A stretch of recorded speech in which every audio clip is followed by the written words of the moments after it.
തേനീച്ചക്കൂടിളകി നിരവധി പേരെ കുത്തിപ്പരിക്കേൽപ്പിച്ചതിനെ തുടർന്ന് പാലക്കാട് ടിപ്പു സുൽത്താൻ കോട്ട അടച്ചിട്ടു. ഇന്നലെ വൈകിട്ടോടെയായിരുന്നു സംഭവം.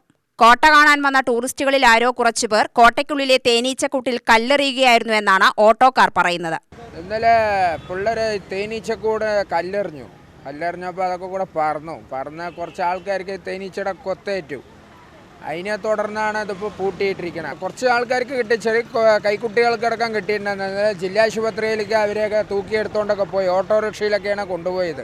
സംഭവത്തിൽ 8ഓളം പേർക്ക് പരിക്കേൽക്കുകയും അവരെ ജില്ലാ ഹോസ്പിറ്റലിലേക്ക് കൊണ്ടുപോവുകയും ചെയ്തു. അതിനെ തുടർന്നാണ് കോട്ട അടച്ചിട്ടത്. ഞായറാഴ്ച ആയതിനാൽ നിരവധി ടൂറിസ്റ്റുകളാണ് ഇതറിയാതെ കോട്ടയിൽ വന്ന് നിരാശരായി മടങ്ങിയത്. ഞങ്ങൾ തിരുവിലാമലയിൽ നിന്നാണ് വരുന്നത്. തിരുവിലാമല കുത്തമ്പളി ഭാഗത്തു നിന്നാണ് വരുന്നത്. ഇന്നിപ്പോൾ ഇത് ക്ലോസ് ആണെന്നുള്ളത് ഞങ്ങൾ അറിഞ്ഞില്ല. ഇവിടെ വന്നപ്പോഴാണ് അറിയുന്നത്. അതെന്തെങ്കിലും നേരത്തെ ഒരു ഇൻഫർമേഷൻ കൊടുത്താണെങ്കിൽ ഞങ്ങൾ വരില്ലായിരുന്നു.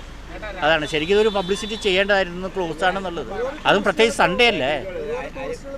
അതന്നെ, അത് നേരത്തെ അവർ ഒരു പേപ്പറിൽ എന്തെങ്കിലും ഒരു പബ്ലിസിറ്റി കൊടുക്കേണ്ടതായിരുന്നു. അല്ലെങ്കിൽ നമുക്ക് ഇത്രയും ടൈം വേസ്റ്റ് ആക്കേണ്ട ആവശ്യമില്ലല്ലോ. We have come to see this Tipu's Kota and we are really upset because it is closed. This is a very what I should say, it's a very bad mark on the efficiency of the authorities. Nobody informed us that this is closed. ഇങ്ങോട്ട് വന്നാണ്. Gate തുറന്നിട്ടില്ല. എന്താ കാരണം എന്ന് അറിയില്ല. നമ്മൾക്ക് എന്താണെന്ന് അറിയണം. പല ജില്ലകളിൽ നിന്നും തമിഴ്നാട്ടിൽ നിന്ന് പോലും നിരവധി ടൂറിസ്റ്റുകൾ കോട്ട അടച്ചിട്ടതറിയാതെ വന്നു മടങ്ങിപ്പോയി. കോട്ടയുടെ ഗേറ്റിൽ വെള്ളപ്പേപ്പറിൽ അടച്ചിടാനുള്ള കാരണം ഇംഗ്ലീഷിലാണ് എഴുതി ഒട്ടിച്ചിരുന്നത്. ഇന്ന് സ്കൂൾ അവധിയായതിനാൽ ഫാമിലിയും കുട്ടികളുമായി വന്ന നിരാശരായി മടങ്ങേണ്ട അവസ്ഥയാണ്. ഒരു അറിയിപ്പുണ്ടായില്ല എന്നാണ് വരുന്നവരുടെ പരാതി.